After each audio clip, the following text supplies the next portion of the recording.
ಈ ಭೂಮಿಯ ಮೇಲೆ ದಕ್ಷಿಣ ಧ್ರುವದಲ್ಲಿ ಒಂದು ಅತಿ ದೊಡ್ಡ ಮತ್ತು ಅತ್ಯಂತ ರಹಸ್ಯಕರವಾದ ಭೂಭಾಗವಿದೆ. ಅದೊಂದು ವಿಶಾಲವಾದ ಗಡ್ಡೆ ಕಟ್ಟಿರುವ ಮಂಜಿನ ಸಾಮ್ರಾಜ್ಯ. ಈ ಪ್ರದೇಶದಲ್ಲಿ 6 ತಿಂಗಳು ಹಗಲಿದ್ರೆ ಇನ್ನೂ 6 ತಿಂಗಳು ರಾತ್ರಿ ಇರುತ್ತೆ. ಈ ಭೂಮಿಯ ಮೇಲೆ ಇನ್ನೂ ಸರಿಯಾಗಿ ತಿಳಿದುಕೊಳ್ಳದ ಮತ್ತು ಅರ್ಥ ಮಾಡಿಕೊಳ್ಳದ ಜಾಗವಿದು. ಅದೇ ಅಂಟಾರ್ಕ್ಟಿಕಾ. ಈ ಅಂಟಾರ್ಕ್ಟಿಕಾ ಖಂಡವನ್ನ ಯಾವಾಗ ಮತ್ತು ಹೇಗೆ ಕಂಡುಹಿಡಿದ್ರು, ಅಲ್ಲಿಗೆ ಹೋಗೋಕ್ಕೂ ಮುಂಚೆ ಅಪೆಂಡಿಕ್ಸ್ ಮತ್ತು ವಿಸ್ಡಮ್ ಟೀತ್ ಅನ್ನ ಯಾಕೆ ತೆಗೆದು ಹಾಕ್ತಾರೆ, ಅಂಟಾರ್ಕ್ಟಿಕಾದಲ್ಲಿ ರಕ್ತದಂತೆ ಕೆಂಪಾಗಿ ಹರಿತಾ ಇರೋದೇನು, ಅಂಟಾರ್ಕ್ಟಿಕಾದಲ್ಲಿರುವ ಹಿಮ ಪೂರ್ತಿಯಾಗಿ ಕರಗಿ ಹೋದ್ರೆ ಏನಾಗುತ್ತೆ, ಬೇಕು ಅಂತಲೇ 7 ತಿಂಗಳ ಗರ್ಭವತಿಯಾಗಿರುವ ಮಹಿಳೆಯನ್ನ ಅಲ್ಲಿಗೆ ಯಾಕೆ ಕಳಿಸ್ತಾರೆ, ಈ ರೀತಿ ಅಂಟಾರ್ಕ್ಟಿಕಾದಲ್ಲಿರುವ ಬಹಳಷ್ಟು ವಿಚಿತ್ರವಾದ ವಿಷಯಗಳನ್ನ ಇವತ್ತು ನಾವು ಈ ವಿಡಿಯೋದಲ್ಲಿ ತಿಳಿದುಕೊಳ್ಳೋಣ. 160 ಮಿಲಿಯನ್ ವರ್ಷಗಳ ಹಿಂದೆ ನಮ್ಮ ಭೂಮಿಯ ಮೇಲೆ ಇರುವ ಎಲ್ಲಾ ಖಂಡಗಳು ಸೇರಿ ಒಂದೇ ಜಾಗದಲ್ಲಿದ್ವು. ನಂತರ ಇವು ಟೆಕ್ಟಾನಿಕ್ ಪ್ಲೇಟ್ಸ್ ಕಾರಣದಿಂದ ಬಿರುಕು ಏರ್ಪಟ್ಟು ವಿವಿಧ ಖಂಡಗಳಾಗಿ ಬೇರ್ಪಟ್ಟು ಈಗ ಪ್ರಸ್ತುತ ಇರುವ 7 ಖಂಡಗಳಾಗಿ ಬದಲಾಗಿವೆ. ಸೊ ಆ ಕಾಲದಲ್ಲಿ ಅಂಟಾರ್ಕ್ಟಿಕಾ ಖಂಡವು ಕೂಡ ಭೂಮಿಯ ದಕ್ಷಿಣ ಧ್ರುವದಲ್ಲಿ ಅಲ್ಲದೆ ಭೂಮಧ್ಯ ರೇಖೆಗೆ ಹತ್ತಿರವೇ ಇತ್ತು. ಆ ಸಮಯದಲ್ಲಿ ಈಗ ಇರುವಂತೆ ಅಂಟಾರ್ಕ್ಟಿಕಾ ಖಂಡದಲ್ಲೂ ಕೂಡ ಬಹಳಷ್ಟು ಮರಗಿಡಗಳಿದ್ವು ಮತ್ತು ಜೀವಿಗಳು ಕೂಡ ವಾಸವಿದ್ವು. ಆದ್ರೆ ಯಾವಾಗ ಈ ಖಂಡ ಭೂಮಧ್ಯ ರೇಖೆಯಿಂದ ದಕ್ಷಿಣ ಧ್ರುವದ ಕಡೆ ಹೋಗೋಕೆ ಶುರು ಮಾಡುತ್ತೋ ಆಗ ನಿಧಾನವಾಗಿ ಅಂಟಾರ್ಕ್ಟಿಕಾದಲ್ಲಿ ಹಿಮ ಏರ್ಪಡಲು ಶುರುವಾಗುತ್ತೆ. ಈ ರೀತಿ ಆ ಖಂಡ ಪೂರ್ತಿಯಾಗಿ ಮಂಜಿನಿಂದ ಮುಚ್ಚಿಕೊಂಡು ಬಿಡುತ್ತೆ. ಆದ್ರೆ ಈ ಖಂಡ ದಕ್ಷಿಣ ಧ್ರುವದಲ್ಲಿ ಇರೋದ್ರಿಂದ ನಿಜವಾಗ್ಲೂ ಅಂಟಾರ್ಕ್ಟಿಕಾ ಎಂಬ ಒಂದು ಖಂಡ ಇದೆ ಅಂತ ಯಾರಿಗೂ ಕೂಡ ಗೊತ್ತಿರಲಿಲ್ಲ. ಕೆಲವು 100 ವರ್ಷಗಳ ಹಿಂದೆ ಗ್ರೀಕರು ಸಮುದ್ರದಲ್ಲಿ ಪ್ರಯಾಣಿಸ್ತಾ ಇರುವಾಗ ಅವರಿಗೆ ಭೂಮಿಯ ಉತ್ತರ ಧ್ರುವದಲ್ಲಿ ಆರ್ಕ್ಟೋಸ್ ಎಂಬ ಒಂದು ಭೂಭಾಗ ಕಾಣಿಸಿಕೊಳ್ಳುತ್ತೆ. ಇದನ್ನೇ ನಾವು ಆರ್ಕ್ಟಿಕ್ ಎಂದು ಕರಿತಾ ಇದ್ದೀವಿ. ಆಗ ಅವರು ಉತ್ತರ ಧ್ರುವದಲ್ಲಿ ಇಷ್ಟು ದೊಡ್ಡ ಆರ್ಕ್ಟೋಸ್ ಎಂಬ ಭೂಭಾಗ ಇದೆ ಅಂದ್ರೆ ಖಂಡಿತ ಇದನ್ನ ಬ್ಯಾಲೆನ್ಸ್ ಮಾಡೋಕೆ ದಕ್ಷಿಣ ಧ್ರುವದಲ್ಲೂ ಕೂಡ ಯಾವುದಾದ್ರೂ ಒಂದು ಅತಿ ದೊಡ್ಡ ಭೂಭಾಗ ಇರುತ್ತೆ ಎಂದು ಅಂದಾಜಿಸ್ತಾರೆ. ಸೊ ಆ ಭೂಭಾಗ ಉತ್ತರ ಧ್ರುವದಲ್ಲಿರುವ ಆರ್ಕ್ಟೋಸ್ಗೆ ಎಕ್ಸಾಕ್ಟ್ ಅಪೋಸಿಟ್ ನಲ್ಲಿ ಇರೋದ್ರಿಂದ ಅದನ್ನ ಆಂಟ್ ಆರ್ಕ್ಟೋಸ್ ಎಂದು ಕರೆಯಲು ಶುರು ಮಾಡ್ತಾರೆ. ಅದೇ ಪ್ರಸ್ತುತ ನಾವು ಕರಿತಾ ಇರುವ ಅಂಟಾರ್ಕ್ಟಿಕಾ. ಸೊ ದಕ್ಷಿಣ ಧ್ರುವದಲ್ಲಿ ಖಂಡಿತ ಅಂಟಾರ್ಕ್ಟಿಕಾ ಇರುತ್ತೆ ಎಂದು ಊಹಿಸಿರ್ತಾರೆ. ಆದ್ರೆ ಯಾರು ಕೂಡ ಅದನ್ನ ಅಲ್ಲಿಯವರೆಗೆ ನೋಡಿರಲ್ಲ. ಸೊ ಮೊಟ್ಟ ಮೊದಲ ಬಾರಿ ರಷ್ಯಾ ದೇಶದ ಬೆಲಿಂಗ್ಶೌಸೆನ್ ಎಂಬ ಒಬ್ಬ ಅನ್ವೇಷಕ 1820ರಲ್ಲಿ ಅಂಟಾರ್ಕ್ಟಿಕಾ ಖಂಡವನ್ನ ನೋಡ್ತಾನೆ. ಆಗಲೇ ಈ ಪ್ರಪಂಚಕ್ಕೆ ಭೂಮಿಯ ದಕ್ಷಿಣ ಧ್ರುವದಲ್ಲಿ ಅಂಟಾರ್ಕ್ಟಿಕಾ ಎಂಬ ಖಂಡ ಇದೆ ಎಂದು ಗೊತ್ತಾಗುತ್ತೆ. ಸೊ ಇಲ್ಲಿ ವಿಚಿತ್ರ ಏನು ಅಂದ್ರೆ ನಮ್ಮ ಸೌರ ವ್ಯೂಹದಲ್ಲಿ ಕೆಲವು ಕೋಟ್ಯಾಂತರ ಕಿಲೋಮೀಟರ್ಗಳಷ್ಟು ದೂರದಲ್ಲಿರುವ ಯುರೇನಸ್ ಗ್ರಹವನ್ನ 1781ರಲ್ಲಿ ಕಂಡುಹಿಡಿದರೆ ನಮ್ಮ ಭೂಮಿಯ ಮೇಲೆ ಇರುವ ಅಂಟಾರ್ಕ್ಟಿಕಾ ಖಂಡವನ್ನ ಮಾತ್ರ 1820ರಲ್ಲಿ ಕಂಡುಹಿಡಿತಾರೆ. ಈ ಭೂಮಿಯ ಮೇಲಿರುವ 7 ಖಂಡಗಳಲ್ಲಿ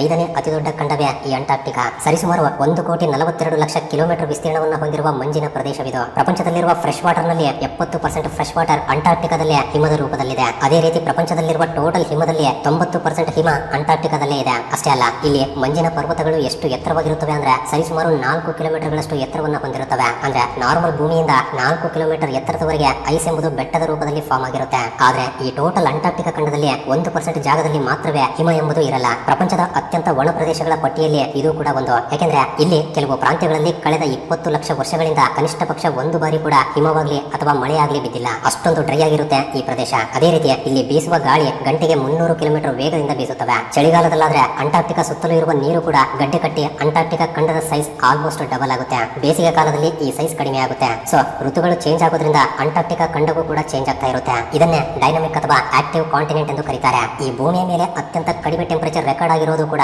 ಅಂಟಾರ್ಕ್ಟಿಕಾದಲ್ಲೇ. 1983ರಲ್ಲಿ ಅಂಟಾರ್ಕ್ಟಿಕಾದಲ್ಲಿರುವ ರಷ್ಯಾದ ವೋಸ್ಟೋಕ್ ಸ್ಟೇಷನ್ ಅಲ್ಲಿ -89.2 ಡಿಗ್ರಿ ಸೆಲ್ಸಿಯಸ್ ಟೆಂಪರೇಚರ್ ರೆಕಾರ್ಡ್ ಆಗಿದೆ. ಸೊ 0 ಡಿಗ್ರಿ ಸೆಲ್ಸಿಯಸ್ ಇದ್ರೇನೆ ನೀರು ಐಸ್ ಆಗಿ ಬದಲಾಗಿ ಬಿಡುತ್ತೆ. ಅಂತದ್ದು -89 ಡಿಗ್ರಿ ಸೆಲ್ಸಿಯಸ್ ಅಂದ್ರೆ ಹೇಗಿರುತ್ತೆ ಎಂಬುದನ್ನ ನೀವೇ ಊಹೆ ಮಾಡ್ಕೊಳ್ಳಿ. ಅಂಟಾರ್ಕ್ಟಿಕಾದಲ್ಲಿರುವ ಇನ್ನೊಂದು ವಿಚಿತ್ರ ಏನು ಅಂದ್ರೆ 6 ತಿಂಗಳುಗಳವರೆಗೆ ಹಗಲಿದ್ರೆ ಇನ್ನೂ 6 ತಿಂಗಳುಗಳು ರಾತ್ರಿ ಇರುತ್ತೆ. ಯಾಕಂದ್ರೆ ಭೂಮಿ ಸ್ವಲ್ಪ ಬಾಗಿರೋದ್ರಿಂದ ಮಾರ್ಚ್ 22ರಿಂದ ಸೆಪ್ಟೆಂಬರ್ 23ರವರೆಗೆ ಆ ಜಾಗದಲ್ಲಿ ಚಳಿಗಾಲ ಆಗಿರುತ್ತೆ. ಈ 6 ತಿಂಗಳುಗಳವರೆಗೆ ಆ ಜಾಗದಲ್ಲಿ ಸೂರ್ಯ ಕಾಣಿಸೋದೇ ಇಲ್ಲ. ಅದೇ ರೀತಿ ಸೆಪ್ಟೆಂಬರ್ 24ರಿಂದ ಮಾರ್ಚ್ 21ರವರೆಗೆ ಬೇಸಿಗೆ ಕಾಲ ಆಗಿರುತ್ತೆ. ಇನ್ನು ಈ ಪ್ರದೇಶದಲ್ಲಿ ವಾಸಿಸುವ ಜೀವರಾಶಿಯ ಬಗ್ಗೆ ತಿಳಿದುಕೊಳ್ಳೋದಾದ್ರೆ ಮಂಜಿನ ಪ್ರದೇಶಗಳಲ್ಲಿ ಹೆಚ್ಚಾಗಿ ಜೀವಿಸುವ ಪೋಲಾರ್ ಬಿಯರ್ಸ್ ಅಂಟಾರ್ಕ್ಟಿಕಾದಲ್ಲಿ ಕಾಣಿಸೋದೇ ಇಲ್ಲ. ಅವು ಕೇವಲ ಆರ್ಕ್ಟಿಕ್ ನಲ್ಲಿ ಮಾತ್ರವೇ ಕಂಡು ಬರುತ್ತವೆ. ಈ ಅಂಟಾರ್ಕ್ಟಿಕಾದಲ್ಲಿ ಹೆಚ್ಚಾಗಿ ಪೆಂಗ್ವಿನ್, ಸೀಲ್ಸ್, ಮರೈನ್ ಬರ್ಡ್ಸ್ ಗಳಂತಹ ಜೀವಿಗಳು ಮಾತ್ರವೇ ವಾಸಿಸುತ್ತವೆ. ಅದೇ ರೀತಿ ಈ ಜಾಗದಲ್ಲಿ ಒಂದು ಚಿಕ್ಕ ಸಸಿಯಾಗ್ಲಿ ಅಥವಾ ಬಳ್ಳಿಯಾಗ್ಲಿ ಕಾಣಿಸಲ್ಲ. ಆದ್ರೆ ಹೂಗಳನ್ನ ಬಿಡುವ 2 ರೀತಿಯ ಹುಲ್ಲುಗಳು ಮಾತ್ರವೇ ಬೆಳೆಯುತ್ತವೆ. ಈ ಪ್ರದೇಶದಲ್ಲಿ ಗಡ್ಡೆ ಕಟ್ಟುವಷ್ಟು ಚಳಿ ಇರುವ ನೀರಿನಲ್ಲೂ ಕೂಡ ಮೀನುಗಳು ವಾಸಿಸುತ್ತವೆ. ಆದ್ರೂ ಕೂಡ ಅವುಗಳ ರಕ್ತ ಗಡ್ಡೆ ಕಟ್ಟಲ್ಲ. ಯಾಕೆಂದ್ರೆ ಅವುಗಳ ರಕ್ತದಲ್ಲಿ ಆಂಟಿ ಫ್ರೀಸ್ ಪ್ರೋಟೀನ್ಸ್ ಇರುತ್ತವೆ. ಇವು ರಕ್ತವನ್ನ ಗಡ್ಡೆ ಕಟ್ಟದ ಹಾಗೆ ಮಾಡುತ್ತವೆ. ಅಷ್ಟೇ ಅಲ್ಲ, ಈ ಜಾಗದಲ್ಲಿ ಒಂದು ಬ್ಲಡ್ ಫಾಲ್ ಕೂಡ ಇದೆ. ಇದರಿಂದ ನೀರು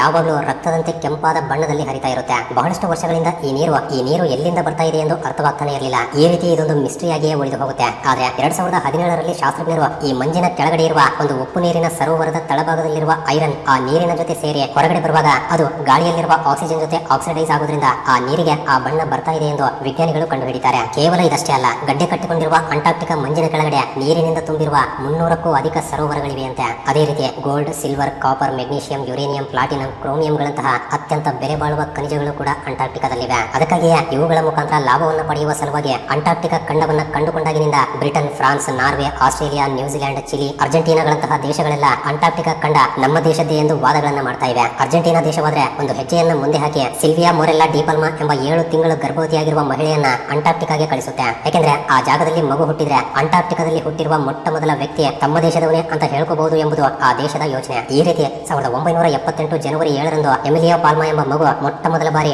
ಅಂಟಾರ್ಟಿಕಾದಲ್ಲಿ ಜನಿಸ್ತಾನೆ. ತಮ್ಮ ದೇಶದ ಮೊಟ್ಟ ಮೊದಲ ವ್ಯಕ್ತಿ ಅಂಟಾರ್ಟಿಕಾದಲ್ಲಿ ಹುಟ್ಟಿದಾನೆ ಎಂಬ ಕಾರಣವನ್ನ ಹೇಳಿ ಅಂಟಾರ್ಟಿಕಾ ನಮಗೆ ಸ್ವಂತವಾಗಬೇಕು ಎಂದು ಅರ್ಜೆಂಟೀನಾ ವಾದಿಸುತ್ತೆ. ಆದ್ರೆ ಇಂಟರ್ನ್ಯಾಷನಲ್ ಕಮ್ಯುನಿಟಿ ಇದಕ್ಕೆ ಒಪ್ಪಿಕೊಳ್ಳೋದಿಲ್ಲ. ಈ ರೀತಿ ಎಲ್ಲಾ ದೇಶಗಳು ಅಂಟಾರ್ಟಿಕಾ ಖಂಡವನ್ನ ಸ್ವಂತ ಮಾಡ್ಕೋಬೇಕು ಎಂದು ಪ್ರಯತ್ನಿಸೋದ್ರಿಂದ ಇದನ್ನ ನಿಲ್ಲಿಸೋಕೆ 12 ದೇಶಗಳು ಸೇರಿ ಅಂಟಾರ್ಟಿಕ್ ಟ್ರೀಟಿ ಮೇಲೆ ಸೈನ್ ಮಾಡುತ್ತವೆ. ಈ ಟ್ರೀಟಿಯ ಪ್ರಕಾರ ಪ್ರಪಂಚದಲ್ಲಿರುವ ಯಾವ ದೇಶಕ್ಕೂ ಅಂಟಾರ್ಟಿಕಾ ಖಂಡದ ಮೇಲೆ ಹಕ್ಕಿಲ್ಲ ಎಂದು, ಅಲ್ಲಿ ಮಿಲಿಟರಿ ಆಕ್ಟಿವಿಟೀಸ್ ಗಳನ್ನ, ನ್ಯೂಕ್ಲಿಯರ್ ವೆಪನ್ಸ್ ಟೆಸ್ಟಿಂಗ್ ಮಾಡುವುದು ಅಥವಾ ರೇಡಿಯೋ ಆಕ್ಟಿವ್ ವೇಸ್ಟ್ ಅನ್ನ ಡಂಪ್ ಮಾಡುವುದು ಮಾಡಬಾರದು. ಕೇವಲ ಸೈಂಟಿಫಿಕ್ ರಿಸರ್ಚ್ ಗೋಸ್ಕರ ಮಾತ್ರವೇ ಉಪಯೋಗಿಸಬೇಕು ಎಂಬುದು ಆ ಟ್ರೀಟಿಯ ಸಾರಾಂಶ. ಸೊ ಇದರ ಭಾಗವಾಗಿ ಈಗ ಅಂಟಾರ್ಟಿಕಾದಲ್ಲಿ 30 ಬೇರೆ ಬೇರೆ ದೇಶಗಳಿಗೆ ಸಂಬಂಧಿಸಿದ 80 ರಿಸರ್ಚ್ ಸೆಂಟರ್ಗಳಿವೆ. ನಮ್ಮ ಭಾರತ ದೇಶದ ದಕ್ಷಿಣ ಗಂಗೋತ್ರಿ, ಮೈತ್ರಿ ಮತ್ತು ಭಾರತಿ ಎಂಬ 3 ರಿಸರ್ಚ್ ಸೆಂಟರ್ಗಳು ಅಂಟಾರ್ಟಿಕಾದಲ್ಲಿವೆ. ಇಲ್ಲಿ ರಿಸರ್ಚ್ ಮಾಡೋಕೆ ಪ್ರತಿ ವರ್ಷ ಸರಿಸುಮಾರು 4000 ಜನರು ಹೋಗ್ತಾರೆ. ಈ ರೀತಿ ರಿಸರ್ಚ್ ಗೋಸ್ಕರ ಹೋಗುವವರನ್ನ ಬಿಟ್ಟು ಈ ಜಾಗದಲ್ಲಿ ಪರ್ಮನೆಂಟ್ ಆಗಿ ಯಾರು ಕೂಡ ಜೀವಿಸುವುದಿಲ್ಲ. ಇಲ್ಲಿ ಇನ್ನೊಂದು ಇಂಟ್ರೆಸ್ಟಿಂಗ್ ವಿಷಯ ಏನು ಅಂದ್ರೆ, ಅಂಟಾರ್ಟಿಕಾಗೆ ಹೋಗೋಕು ಮುಂಚೆ ಜ್ಞಾನದಂತವನ್ನ ಅಂದ್ರೆ ವಿಸ್ಡಮ್ ಟೀತ್ ಅನ್ನ ಮತ್ತು ಅಪೆಂಡಿಕ್ಸ್ ಅನ್ನ ತೆಗೆಸ್ಕೋಬೇಕು ಅಂತ ಹೇಳ್ತಾ ಇರ್ತಾರೆ. ಯಾಕೆಂದ್ರೆ ಈ ಜಾಗದಲ್ಲಿ ಜಾಸ್ತಿ ಕಾಲದವರೆಗೆ ವಾಸಿಸುವವರಿಗೆ ಅಪೆಂಡಿಸೈಟಿಸ್ ಡೆವಲಪ್ ಆಗುವ ಅವಕಾಶವಿದೆ.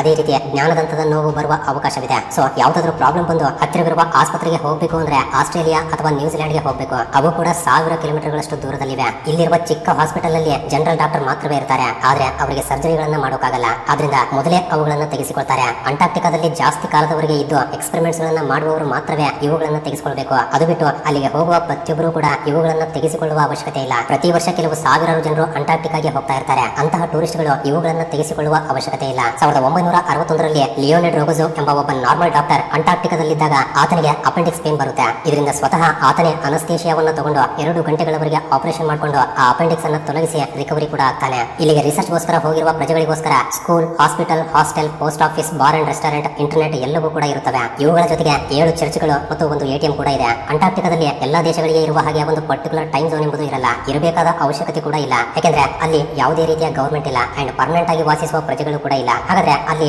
ಎಂತಹ ಎಕ್ಸ್ಪೆರಿಮೆಂಟ್ಸ್ ಗಳನ್ನ ಮಾಡ್ತಾರೆ ಅಂದ್ರೆ, ಆ ಪ್ರದೇಶದಲ್ಲಿ ಭೂಮಿಯ ಒಳಗಡೆ ಡ್ರಿಲ್ ಮಾಡಿ ಆ ಐಸ್ ಅನ್ನ ಹೊರಗಡೆ ತೆಗೆದು ಅದರಲ್ಲಿರುವ ಲೇಯರ್ಸ್ ಆಧಾರದ ಮೇಲೆ ಆ ಭಾಗ ಯಾವ ಕಾಲದ್ದು, ಆ ಕಾಲದಲ್ಲಿ ಎಂತಹ ಪರಿಸ್ಥಿತಿಗಳು ಇದ್ವೋ, ಲೈಕ್ ಅಗ್ನಿಪರ್ವತಗಳ ಸ್ಫೋಟಗಳು, ಎಂತಹ ಜೀವಿಗಳು ವಾಸಿಸ್ತಾ ಇದ್ವೋ ಎಂಬ ರಿಸರ್ಚ್ ಗಳನ್ನ ಮಾಡ್ತಾರೆ. ಈ ರೀತಿ ಭೂಮಿಯ ಒಳಗಡೆ ಎಷ್ಟು ಆಳವಾಗಿ ಡ್ರಿಲ್ ಮಾಡಿದ್ರೆ ಕಾಲದಲ್ಲಿ ಅಷ್ಟೊಂದು ಹಿಂದೆ ಹೋದ ಹಾಗೆ. ಅಂಟಾರ್ಟಿಕಾ ಸರ್ಫೇಸ್ ಪೂರ್ತಿಯಾಗಿ ಬಿಳಿ ಬಣ್ಣದಲ್ಲಿ ಇರೋದ್ರಿಂದ ಸೂರ್ಯನಿಂದ ಬರುವ ಬೆಳಕು ಮತ್ತೆ ರಿಫ್ಲೆಕ್ಟ್ ಆಗಿ ಹಿಂದೆ ಹೋಗುತ್ತೆ. ಇದರಿಂದ ಭೂಮಿ ಸ್ವಲ್ಪ ತಣ್ಣಗಾಗುತ್ತೆ. ಅದೇ ರೀತಿ ಅಂಟಾರ್ಟಿಕಾದಿಂದ ಬರುವ ತಂಪಾದ ಗಾಳಿ ಕೂಡ ನಮ್ಮ ಭೂಮಿಯ ಮೇಲಿರುವ ಟೋಟಲ್ ಕ್ಲೈಮೇಟ್ ಅನ್ನ ತಣ್ಣಗಾಗಿಸುತ್ತೆ. ಒಂದು ರೀತಿಯಲ್ಲಿ ಹೇಳಬೇಕು ಅಂದ್ರೆ ಈ ಅಂಟಾರ್ಟಿಕಾ ನಮ್ಮ ಭೂಮಿಯನ್ನ ಪ್ರೊಟೆಕ್ಟ್ ಮಾಡುವ ಒಂದು ವೈಟ್ ಶೀಲ್ಡ್. ಅದಕ್ಕಾಗಿಯೇ ಇದನ್ನ ಅರ್ತ್ ಫ್ರೀಸರ್ ಎಂದು ಕೂಡ ಕರೀತಾರೆ. ಆದ್ರೆ ಪ್ರಸ್ತುತ ನಾವು ಅದನ್ನ ಕಳೆದುಕೊಳ್ತಾ ಇದ್ದೀವಿ. ಮನುಷ್ಯ ಮಾಡ್ತಾ ಇರುವ ಕೆಲಸಗಳಿಂದ ತುಂಬಾ ಸ್ವಚ್ಛವಾಗಿ ಸುಂದರವಾಗಿರುವ ಅಂಟಾರ್ಟಿಕಾ ಖಂಡ ಈಗ ನಾಶವಾಗ್ತಾ ಇದೆ. ನಾವು ಜಾಸ್ತಿ ಮೊತ್ತದಲ್ಲಿ ಕಾರ್ಬನ್ ಡೈಆಕ್ಸೈಡ್ ಅನ್ನ ವಾತಾವರಣದಲ್ಲಿ ರಿಲೀಸ್ ಮಾಡೋದ್ರಿಂದ ಆ ಕಾರ್ಬನ್ ಡೈಆಕ್ಸೈಡ್ ಸೂರ್ಯನಿಂದ ಬರುವ ಕಿರಣಗಳು ಹೊರಗಡೆ ಹೋಗದ ಹಾಗೆ ಮಾಡುತ್ತವೆ. ಇದರಿಂದ ಕ್ಲೈಮೇಟ್ ತುಂಬಾ ಬಿಸಿಯಾಗಿ ಬದಲಾಗುತ್ತೆ. ಬಿಸಿ ವಾತಾವರಣದ ಕಾರಣದಿಂದ ಅಂಟಾರ್ಟಿಕಾದಲ್ಲಿರುವ ಹಿಮ ತುಂಬಾ ವೇಗವಾಗಿ ಕರಗಿ ಹೋಗ್ತಾ ಇದೆ. ಎಷ್ಟು ಅಂದ್ರೆ ಕೇವಲ ಕಳೆದ 25 ವರ್ಷಗಳಲ್ಲಿ 3 ಟ್ರಿಲಿಯನ್ ಟನ್ಗಳಷ್ಟು ಐಸ್ ಕರಗಿ ಹೋಗಿದೆ. ಪ್ರತಿ ವರ್ಷ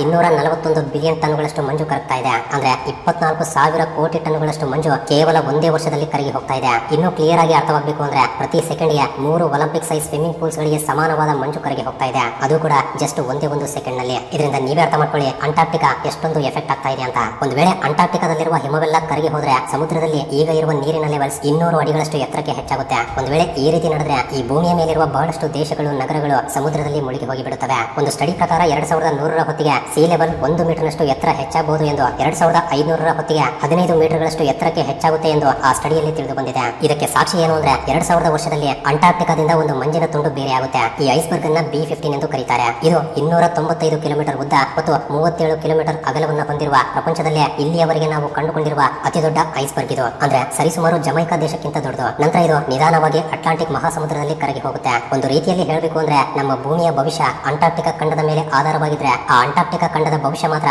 ನಮ್ಮ ಭೂಮಿಯ ಮೇಲೆ ಆಧಾರವಾಗಿದೆ. ಸೊ ನಮ್ಮ ಭೂಮಿಯ ಮೇಲೆ ನಮ್ಮ ಜೊತೆಗೆ ಇನ್ನೂ 87 ಲಕ್ಷ ವಿವಿಧ ರೀತಿಯ ಜೀವರಾಶಿಗಳು ಜೀವಿಸ್ತಾ ಇವೆ. ಆ ಎಲ್ಲಾ ಜೀವಿಗಳಿಗೂ ಕೂಡ ನಮಗಿರುವ ಹಾಗೆ ಈ ಭೂಮಿಯ ಮೇಲೆ ಸಮಾನವಾದ ಹಕ್ಕುಗಳಿರುತ್ತವೆ. ಆದ್ರೆ ಮನುಷ್ಯ ಮಾತ್ರ ಈ ಭೂಮಿಯ ಮೇಲಿರುವ ಸಂಪನ್ಮೂಲಗಳು ಮತ್ತು ಪ್ರಕೃತಿ ಎಲ್ಲವೂ ಕೂಡ ಕೇವಲ ತನಗೋಸ್ಕರ ಮಾತ್ರವೇ ಇದೆ ಎಂಬಂತೆ ಇಷ್ಟ ಬಂದಂತೆ ನಾಶ ಮಾಡ್ತಾ ಅಭಿವೃದ್ಧಿಯ ಹೆಸರಲ್ಲಿ ತನ್ನ ಹಳ್ಳವನ್ನ ತಾನೇ ಆಗಿದುಕೊಳ್ತಿದ್ದಾನೆ. ಹಾಗಾದ್ರೆ ಇದರ ಬಗ್ಗೆ ನಿಮಗೆ ಅನಿಸ್ತಾ ಇದೆ? ತಪ್ಪದೆ ನಿಮ್ಮ ಅನಿಸಿಕೆಗಳನ್ನ ಕೆಳಗಡೆ ಕಮೆಂಟ್ ಮಾಡಿ ತಿಳಿಸಿ.